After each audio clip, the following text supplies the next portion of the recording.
4 men from Jamaica accused of running a lottery scam from Baldwin County. Federal investigators saying they stole hundreds of thousands of dollars from victims all across the country.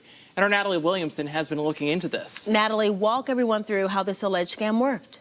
Well, Anise and Cameron, according to federal court documents, the suspects would reach out to elderly people, telling them they won the Publishers Clearinghouse sweepstakes, but they had to pay money to receive those winnings. While some got their money back, others weren't so lucky.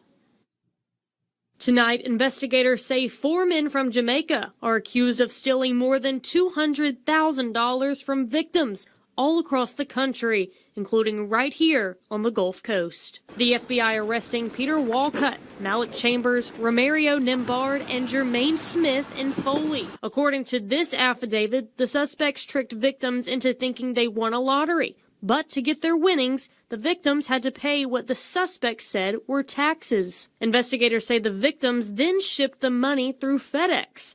Thankfully, the company flagged and intercepted thousands of dollars in cash and checks sent to the suspects. FedEx sent the money back to dozens of victims with a warning notice. But that wasn't the case for everyone. Federal court documents also say between April 2020 and February 2023, even before the FBI began investigating, approximately 90 packages were identified that were believed to have contraband shipped to the suspects' houses. The